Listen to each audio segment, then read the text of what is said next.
What's up, guys? Owen here from The Professional Builder, and welcome to the show. We've been working with residential building companies since 2004, and in that time, we would have helped over 2,000 build in better resilience, more profit, more time into their business, giving them true wealth. If you're here and you're looking for systems and processes, the ability to hold and retain the best people and do the best projects at the best profit margins, then you're in the right place. That's what we specialize in, and it's what we share on this show. We interview great guests, great members, great industry professionals, and we bring all of those insights and lessons and learnings to you here. So if you like the show, please like and subscribe, comment and share with your friends. If you think that there's somebody that would benefit from this insight, then share it along with them. We don't have ads on here. We don't really do any promotional stuff. All we want is for you to get the best value, and you can do that and give us feedback and give us the fuel to keep it going by liking, commenting, and sharing.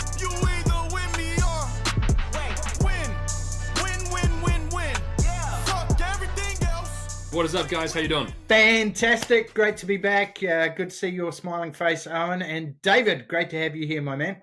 Thank you, mate. Good to touch base. Hopefully you had a good time on the GC. And Owen, thank you very much for pushing me to get into this and teeing this one up. So thank you. Yeah, too good. It's great to have you on, David. So I'll let you introduce yourself in just a moment, but I've been following you online. I've been looking at your stuff. I think you give out some really good value around the pricing process. So I thought, hey, we're all about, giving the good stuff away on the podcast. Why don't we get you on and chew the fat on how people can improve their pricing process so they can make more money, buy back their time, and make sure that they deliver profitable projects. So, David, give us a rundown. Who are you? Where are you from? What's your forehand, backhand sort of configuration? And why are you here? Sweet, man. Thank you very much. Cool. So I'm 30, living in Auckland at the moment. Started in Wanganui, went to school, New Plymouth Boys, ventured off overseas, played a bit of tennis, started back up in Queenstown, took a couple of big L's against a couple big housing contractor guys, lost, north of 150K. That was horrible. Continued sort of on the route. I really didn't want to give up, and I really didn't want to have to liquidate a company. That was a huge thing I wanted to avoid. So yeah, got back into Auckland, linked up with a guy that was mad on SEO, how to win projects, what people were searching online, and how to sort of beat the competition. So got stuck into that, and essentially the guts of it for 3 years is I pretty much just went nuts on sales and marketing. We were generating 100 leads a month, closing 30, average job value anywhere from 5 to 25,000. And I did lose, I definitely lost money on projects. I remember there was a partial bathroom renovation in Remuera, lost $350 on an 8K bathroom. And I was like, fuck, this sucks, man. So after that, that's when I was just throwing zero line item quotes out, like building labor, materials, sub-trades, PNGs. And then I thought, nah, man, there's got to be a way to sort of make more money and be able to track these costs. So, man, literally just took a couple of courses online, how to work spreadsheets and use spreadsheets. I'm a pretty simple guy. And then just got real hungry into breaking down projects into every single task, from a builder's background.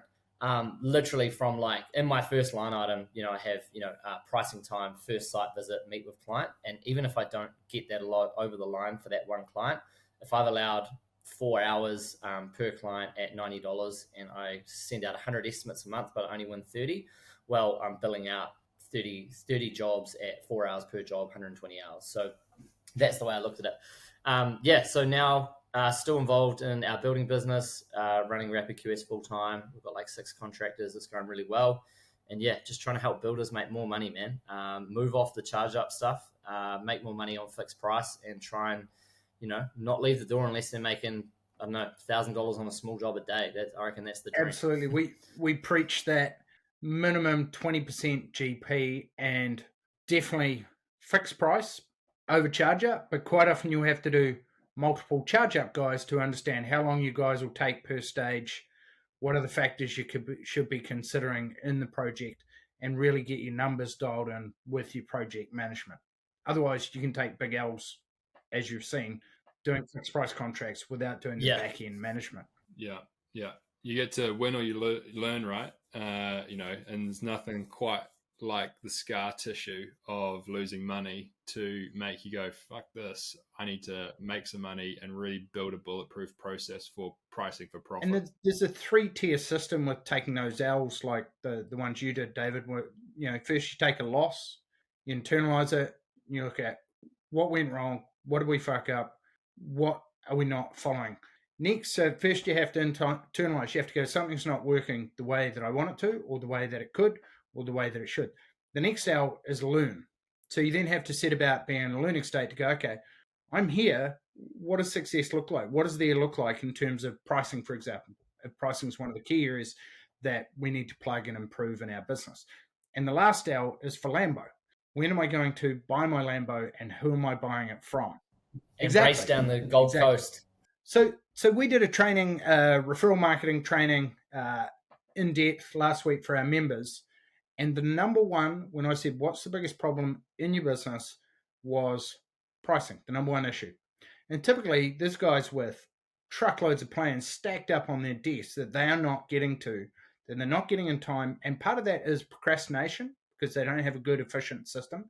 Part of it is that they're not confident in their pricing process.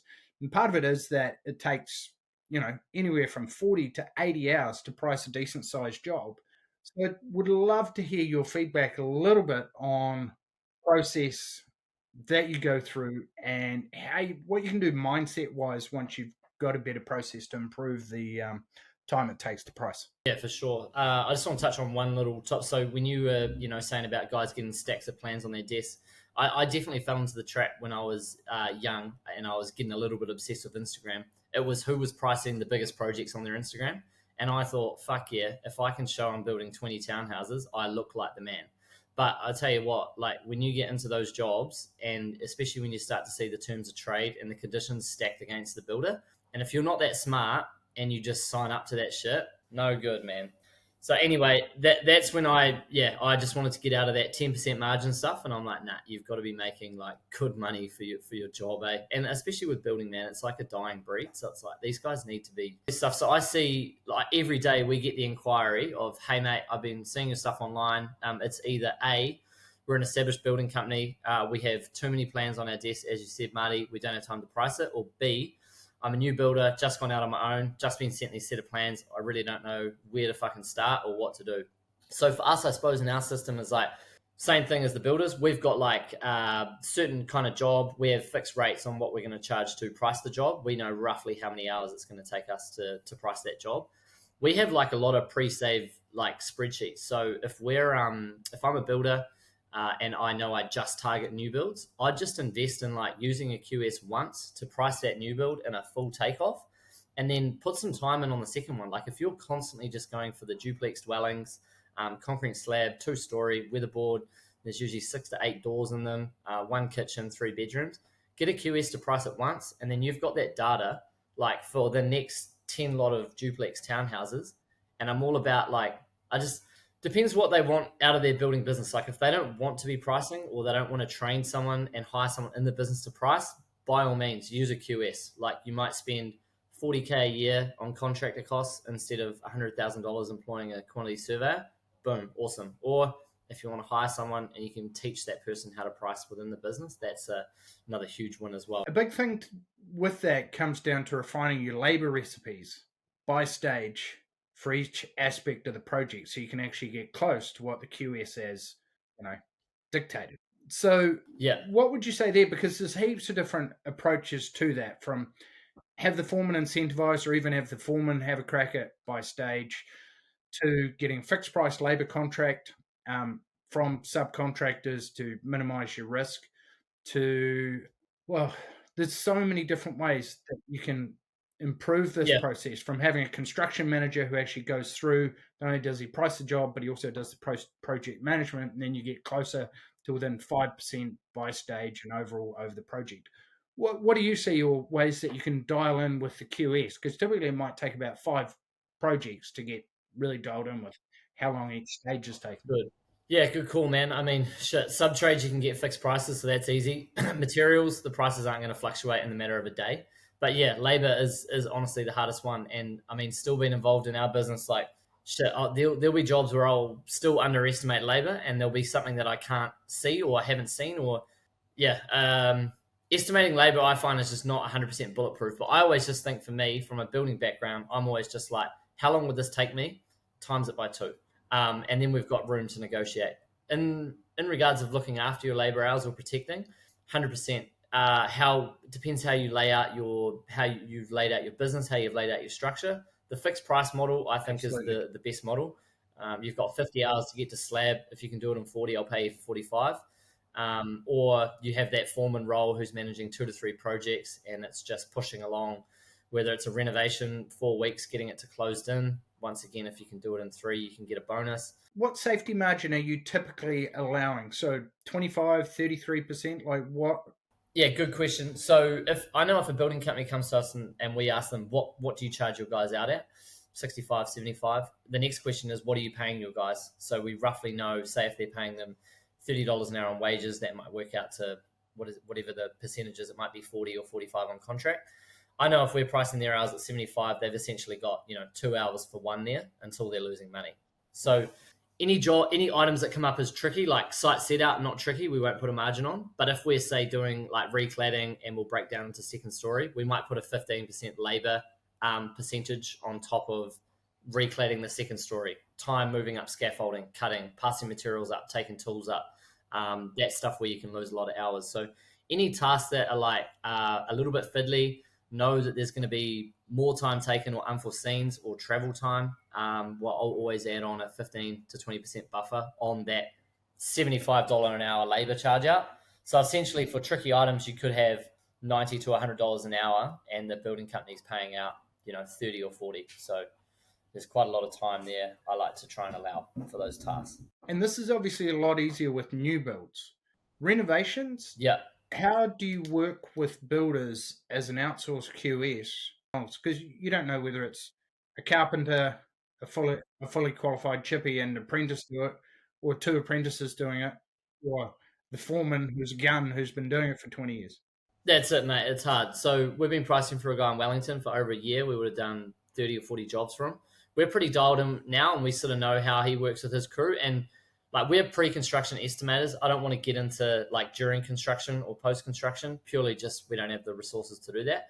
But I just know the more we work with a company, the more feedback I get from that. Either I sometimes work with the project manager of that business, and I'll work in with him and say we price a couple jobs. We'll have a chat before, during, after the project if it's 6 to 8 weeks, and we'll try and get a real good sense of how our labor hours are working. The way we work them out now is obviously we just apply like the national constant labor rate versus the time, and then we'll put 15 or 20% on. But like you said, man, labor is very hard to dictate. You don't know if I had enough time to go into every single crew and every single company that inquires for us for a price breakdown, we'd know everything. But yeah, we simply don't have the time. So yeah, any areas where they're tricky, we'll just add more margin on or more hours.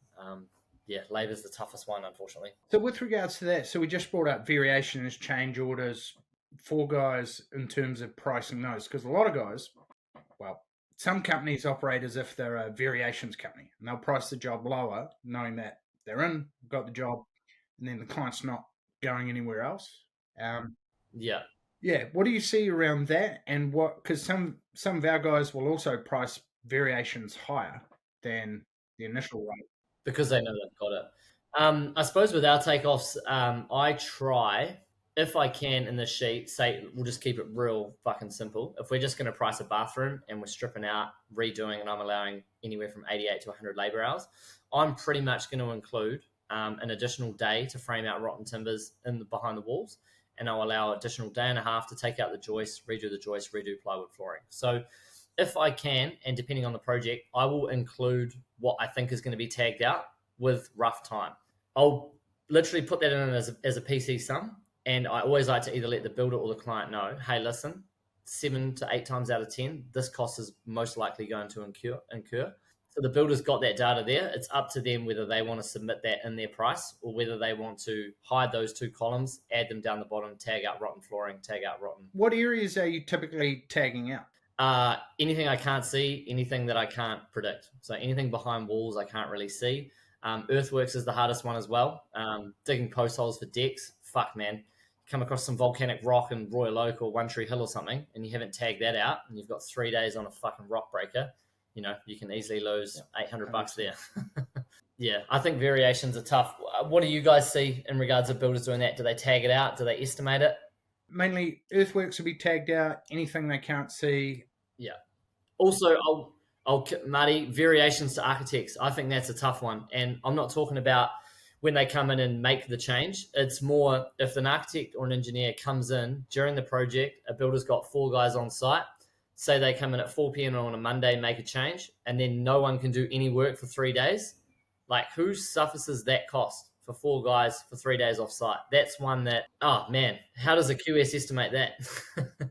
Absolutely. And this is where having your overhead recovery margin in there, so that, and also clauses in your contract so that you're not liable, but the client is, for any contract works insurance, scaffolding, delays, etc., that happen because a change is made by the client. So if you don't have that clause, you're going to be eating that cost. Yeah, absolutely. I suppose, that one, I don't know if we put that into unforeseens, but any changes, usually in our terms of trade, any changes to the project or changes from an outside consultant is strictly on, repricing. We just strictly have that on charge up from the get-go. The amount of times we get sent, drawings, and then they change and the builder comes back and asks for an update on drawings, and they kind of sometimes expect that for free. And I'm like, man, more labor hours here. I just say, would you go and take the beam out you just installed and put in a new beam just because of change of plans? I think that's the biggest thing, is communication, being clear. What is the contract? What are the inclusions? What are the exclusions? What actually constitutes a variation or a change order? And then being clear with the client that, hey, we're happy to do them, but it might take us 3 to 5 days to go away, get prices from subcontractors, etc. This can hold up the project if you are constantly making these changes. Now, we're either going to have to charge you for that lost time, or we're going to have to charge you an admin fee if you don't go ahead with any of these variations, because we're still got to price it up. We've still got overheads and admin that we need to pay for.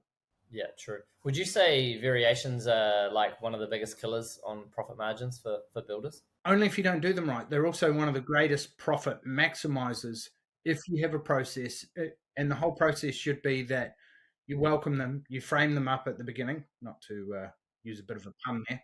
You frame them up at the beginning, how it's going to work if they go ahead. You take them through the process. You say that, hey, anything below $1,000 or $500, we're going to go ahead with, as long as you agree with it. So it doesn't slow the project down. We'll sign it off on a Wednesday every week. We'll submit change orders through so the project can keep going. So I think as long as you frame it up with a simple process, you make them exactly aware of what the inclusions, what the exclusions are. And where it goes off track is typically your foreman may not be aware of this. So pre-construction meeting, massively in depth, getting your foreman involved with the labor hours, the takeoffs, and your sub-trades early on. Get him very clear on the scope of works and have him incentivized out the back of it. And also by capturing the variations, bring the job in under budget, under labor hours, and to a great quality. Now, with that comes great communication. And if you do have builder trend or project management, that'll help massively. But even if you don't, it's about framing up the expectations, the process of project management, how variations will be handled, how they'll be priced, how they'll be signed off each week, and what happens if they don't go ahead. Yeah, I think the biggest thing I've also learned in breaking down labor literally to the item is it's very clear when you send a job sheet through to your builder.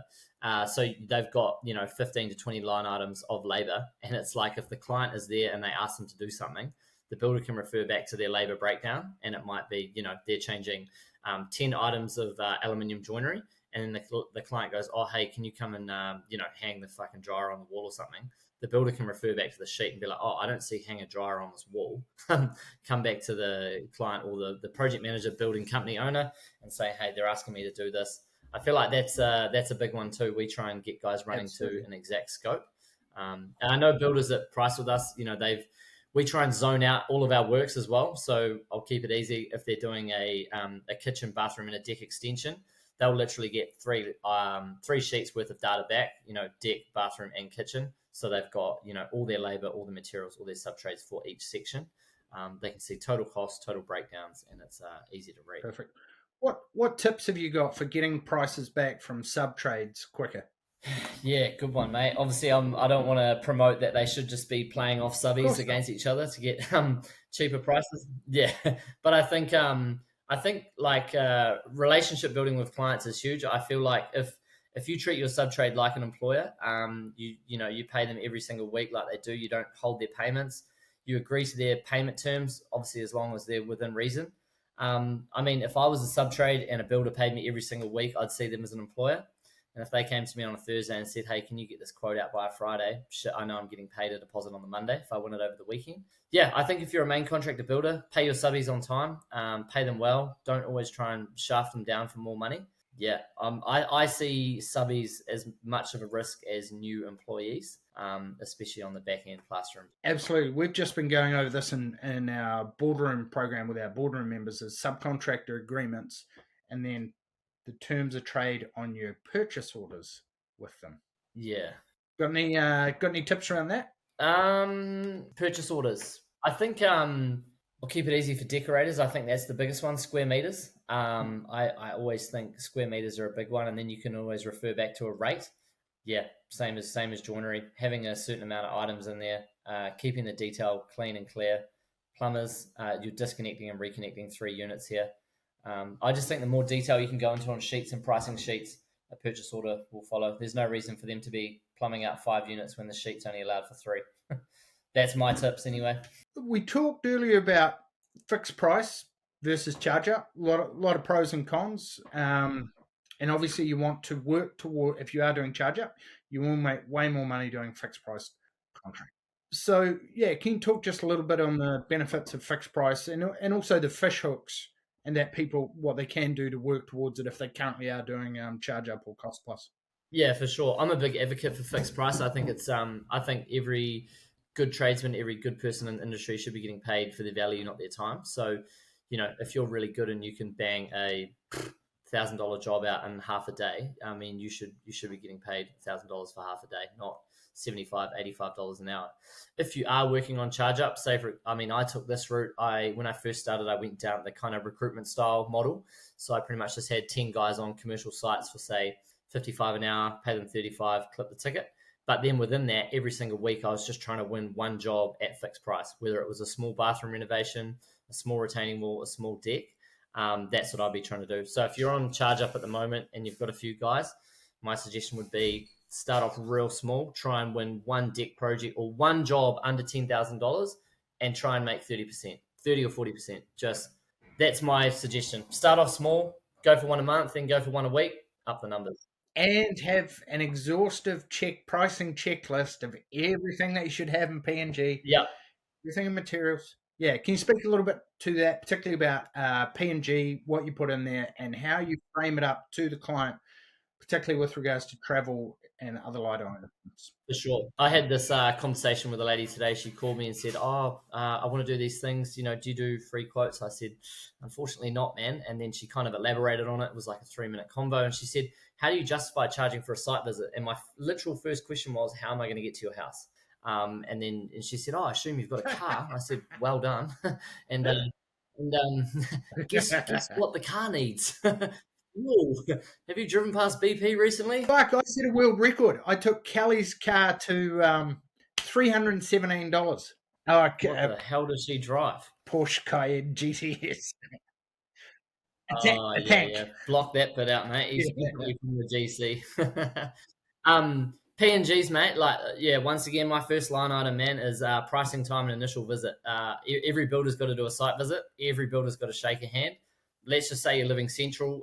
It's got to be a minimum of like 2 hours, half an hour travel wherever you live. That's Auckland. Half an hour each way. There's an hour on site, and then at least an hour or 2 hours back in the office, depending on the size of the job. So I'm always allowing, pricing time, travel. That's going to be a minimum of $400 to $500, depending on the job. All those other things as well. Like I don't put down to the mobile phone, but vehicle charges, I'm going to roughly work out if it's going to take a builder a 3-week job. I'm putting in 15 trips, Monday to Friday, 5 a week times 3 at $25, $35. I don't really go off that national government rate, 97 cents or whatever the fuck it is. I kind of just work out how much does it fill to cost your truck up a week, how many tanks you're going to use, and then add on $30 or $40 a week for all the servicing stuff. Depending on the size of the job, scaffolding costs I usually put in there, portaloos, project management, administration. So like, I know if we run a $200,000 renovation, man, the biggest killer is the council stuff. If it, the clients are not going to be doing council stuff. So every job we price for builders, CCC application, like minimum $1,000. Site inspections, I'm putting minimum 2 hours at the foreman's rate or the highest rate for that company. I stack all of those stuff in PNG. And then process administration time in the office, sending invoices, chasing up subbies, chasing up quotes, 5 hours a week minimum. So PNG, I just try and think of all those items that you can't really build into your building labor or your sub trades and break those down. That's the biggest pit that I see a lot of people miss, like in terms of a pricing checklist and putting together those PNGs around the administration, the contracts administration, the council sort of stuff. That's the biggest thing that people miss. Like, we've got a pricing checklist that includes a bunch of that stuff. Is there anywhere else that you see people just, not even realizing that they're missing stuff? Yeah, man. I think it's also like the thing that gets me the most is when clients come back and say, what is this for? And do we have to include it? It's like, well, who's going to do like all the phone calling and the chasing and the organizing? I know a lot of builders struggle with the kickback, and a question is, how do we justify this if the client asks?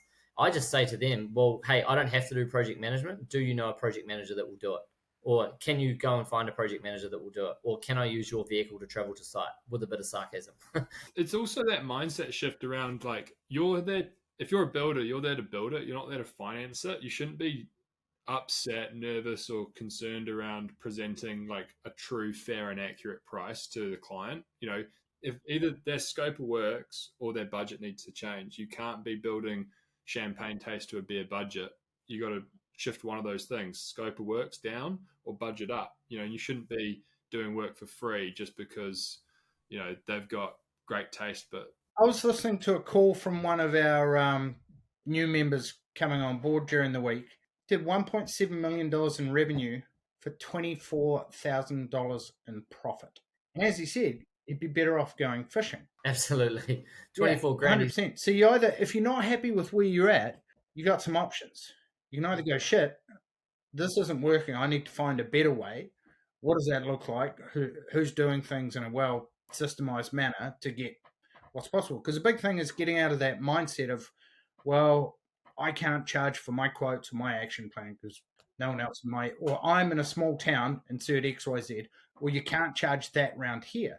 And what they're lacking is a reference point for people who are doing it well, who are making that sort of money, and also the systems and processes to, if you've got shit lead flow and shit deal flow and crap sales process, then you are going to struggle. And the main thing will happen is you end up competing on price. So what would you... Yeah, sorry, you go, Dave. No, I was just going to say, I sort of had a question for you, but then I was just going to sort of make it into a bit of a statement.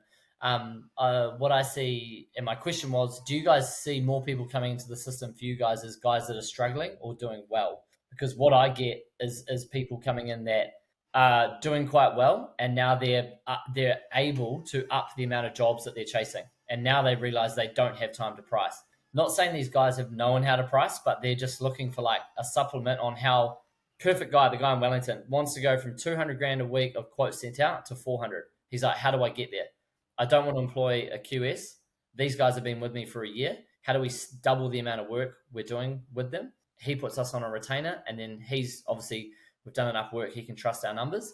But yeah, that's a prime example of guys wanting to sort of, they're doing well, they've got a reputation, they're getting sent more plans. How do they get the quotes out faster? We normally see people fall into a couple of different camps. They're either like a third, I would argue. And it's like, a third of them are crushing it and they're wanting to go to the next level. They're like, turning over 8 to 12 and they want to, put a management team in place, buy their time back significantly so that they can do other businesses or other opportunities, developments, house and land, whatever that might look like, get the show home up and running and things.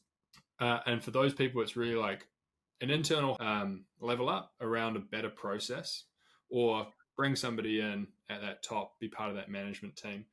A third would be fed up of doing it they've learned how to Yeah, run and the they want to business change. based on the back of how their old man or their previous employer was doing it, which was 10% town, or this is just the way that it used to work. So and they're fed up of there's got to be a better way, and then there's a third that come around because maybe some parts are rocking and rolling. They've got heaps of deal flow, or they can do excellent projects, or they've got a great team. But there's been an event, and the event has caused them to put their hand up and go, "This needs to change." And that event's either one job has really shat the bed. They're about to have a newborn, and they go, "I can't keep working 60, 70, 80 hours a week. I'm going to have a family now." Or a key member has upped and left, or insert life-changing event here, sort of thing. That's kind of what I would see. A third rocking and rolling, a third needing help, and a third had one instance. And it's typically in two main areas. So one, they usually have a knowledge gap, so they don't know key strategies in either sales and marketing, team and systems, or numbers and pricing. Or two, there's a time constraint, so they know what to do, but they're not implementing it, they're not executing it, and they're not getting the results from it. So we help them to achieve what they could try and figure out in 4 to 5 years on their own through trial and error. We can help them achieve in 12 months with a community of like-minded building company owners that are charging ahead, motivated, one-to-one coaching to keep them on track, and then lastly, plug and play best practice content of what's working right now in every area of their business. Yeah. So how can someone best work with an external QS like yourself to get RapidQS, that's the name, and more accurate pricing, I guess, is the important part. Yeah, man. I mean, I think I've done this in so many videos, man. I just phone calls are really, really good with guys, and I love how they get enthusiastic and they're like, "Fuck yeah, this guy's going to help me make heaps of money." Blah blah blah. They talk to me on the phone and they start telling me about everything, and I'm like, "Man, we need to chuck that in writing." At the moment, I'm trying to visualize what you're telling me. Literally, man, the easiest thing for guys to do, and I say this all the time: send me through an info pack, attach the plans, let me know your scope. Guys just send through a set of plans, and they're like, "Cool, can you price this up for me? How much?" I'm like, "What are we doing? Are we doing a full contract? Are we doing a partial contract? Is it a labor only? Have you got your sub-trade quotes? Have you got a material takeoff from Bunnings?" I always say, man, the more information you give me, the better I'll get your price. If you give me fuck all info, I'm going to give you a real non-accurate price. If you give me a shitload of info, I've got no reason to give you a shit price. So I'm always just like, flick me an email. We guarantee to get back with you within half a working day. Send me a full scope package. I need plans. If you've got any site photos, that's awesome. And a mobile number so I can call you. Yeah. Awesome. Love it. And we almost always like to give as much value to our listeners, our podcast listeners, our members, and everyone out there in our community. What can you offer to our listeners, to our members, in terms of some sort of deal of working with you? Because we have a truckload of members that do use your services, and also there might be a lot of listeners that are interested in getting in touch and working with you. Cool. Yeah, man, absolutely. Yeah, I'll think about this one on the spot. But I suppose if anyone comes through this podcast, I mean, we standard charge, I think, 2.5K for a standard new build full takeoff. I'll give it to you guys for $1,000 if you come through the podcast. Easy. Why not? And the rest can go towards Marty's Lambo fund. Perfect. All right. So we only need 100 people to come through for that extra 100K. Yeah, that's it, mate. That's it. No, happy to do that. I think it's there's a couple of guys that I've done pro bonos for before. They've done shout outs to me on Instagram, and I think social media is crazy, man. That's another thing as well. If builders are looking to get literally free business, man, start making some fucking videos. Start doing some storytelling. Start showing a little bit behind the scenes, not just posting a finished product. Show the bullshit. Show some of the problems. People love that shit. People get attached to it big time. That would Absolutely. Be my 2 cents as well. So good. Hey, so before we wrap up, that's incredibly generous of you, David. Make sure you get in touch with David. We've got some members using him. Love his content online as well. So let's do a little bit of a recap because we covered a lot today. So, big things that you should be looking out for if you're looking to improve your pricing process, your inclusions, your exclusions, your positioning of how you talk about variations, qualifying people in and out at the very beginning. You shouldn't be quoting for free, making sure that you're getting paid for your site visits and stuff at the very beginning, how you get the reps on the board with your team so you understand what it takes them labor-wise to do, which is the biggest variable in a project. The details and how accurately we can break it down, how well we can work with a QS on providing them with as much detail and info pack as possible, and then communication through a job, what constitutes a variation, what's included in this stuff, what's part of the scope of works, and how many hours we allocated to this, and are we on track or off track, sort of thing. What would be your one main takeaway or biggest point that we would want to leave the audience with, guys? What would be your main pricing opportunity?